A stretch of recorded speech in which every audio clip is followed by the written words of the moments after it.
Bonsoir à tous. L'objectif de ma présentation aujourd'hui concerne le regroupement C3. Je vais essayer de vous présenter le regroupement C3 et à quoi il sert, d'où viennent ses ressources, c'est quoi ses objectifs, à quoi il sert dans la science, auprès des établissements universitaires que l'on retrouve au Québec et au Canada.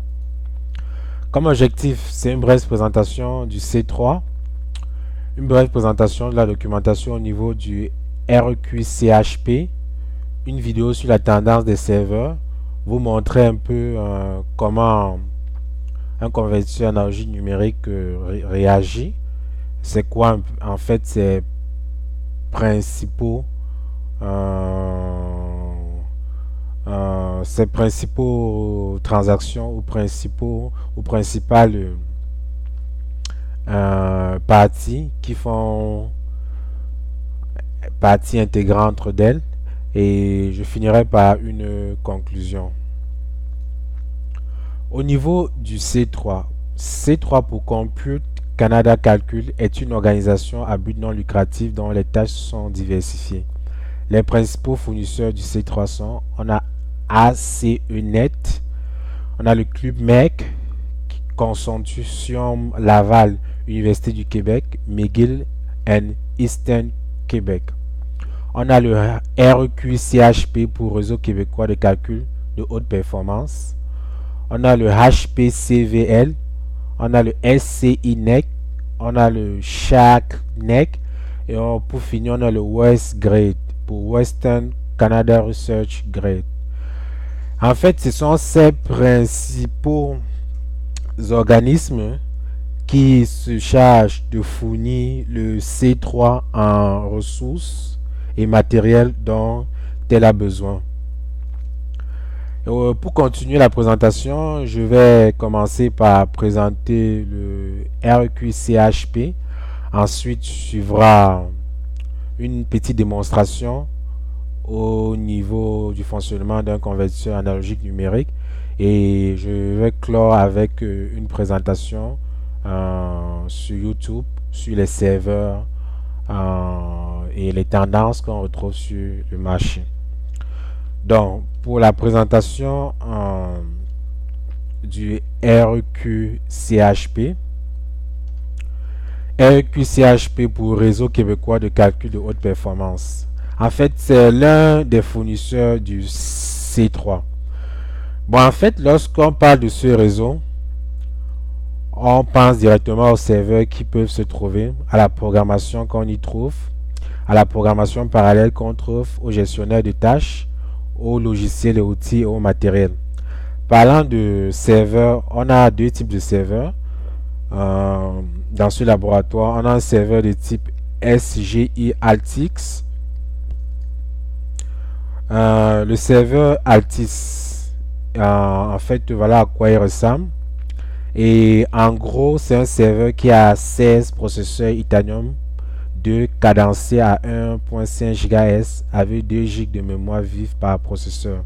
Donc, c'est-à-dire 16 fois 2 GB de mémoire. Vous voyez un peu c'est quoi, ce que ça fait. Bon, on a les librairies, compilation, soumission des tâches.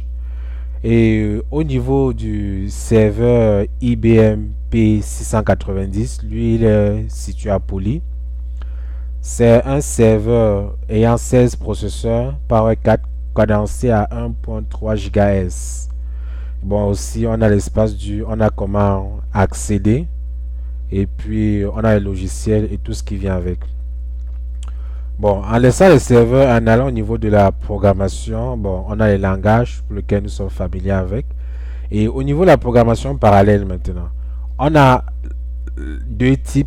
On a le MPI pour Message Pacing Interface, qui est une programmation pour mémoire distribuée. Donc, on a les deux standards ici. Et on a l'exemple détaillé de cette présentation ici là. Et aussi, en plus du MPI, on a du OpenMap qui est utilisé pour des mémoires partagées. Donc, on a les directives à suivre et le langage avec la façon d'écrire et tout et tout et tout. Bon, en plus, on a le gestionnaire des tâches, le logiciel et outils. Bon, pour venir, mais finir, on va parler du matériel. Au niveau du matériel, on parle des processus. Parler de processus, on fait appel au processus Intel. Et on a plusieurs types d'architecture pour le Pentium 4 et d'autres architectures pour le XE1 de 64 bits. Bon, on a les mémoires et on a le réseau. Donc en fait, c'est un peu la structure, les équipements qu'on retrouve dans ce réseau. Et comme je disais tantôt, c'est un réseau de calcul à haute performance. Maintenant, une petite présentation du fonctionnement d'un convertisseur. Allons pour un calibrage de 20 volts et on met en entrée 15 volts. On lance la conversion. La tension est mesurée. On a l'échantillonneur qui fait le travail. Ça passe au comparateur. Ça compare entre 15 et la tension de référence. Au moment aussi, la conversion numérique analogique est en train de se faire. Et puis, le compteur, une fois compté, on a le résultat. On voit, on met 15 volts en analogique pour un signal analogique dont la d'amplitude. Et on voit qu'en sortie, on a 15.05. Bon, l'erreur est tout à fait négligeable. Bon, je finis avec la présentation sur YouTube qui montre les tendances que l'on retrouve aujourd'hui au niveau des serveurs.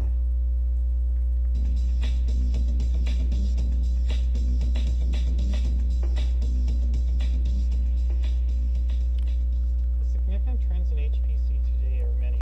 The first trend is that the market is growing faster than any other IT segment at over 20% a year. But within that, the cluster portion of high-performance computing is growing faster at around 38%. So that's the good news in the market. Price performance of clusters, users are able to buy very large systems, but they're much more complicated to use when you're talking about fill up your systems to have larger singular systems instead of multiple computers in a computer room. Blade systems have been slow to take off in HPC for a number of reasons. In particular, the processor performance has lagged in time.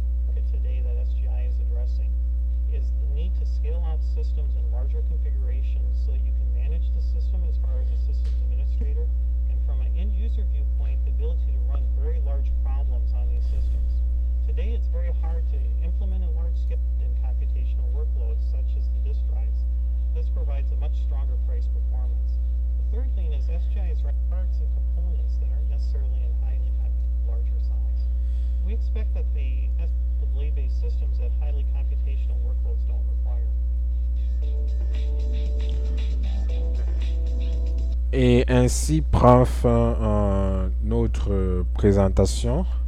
Et je vous remercie pour votre attention et pour toute votre attention. Si vous avez des questions, elles sont les bienvenues.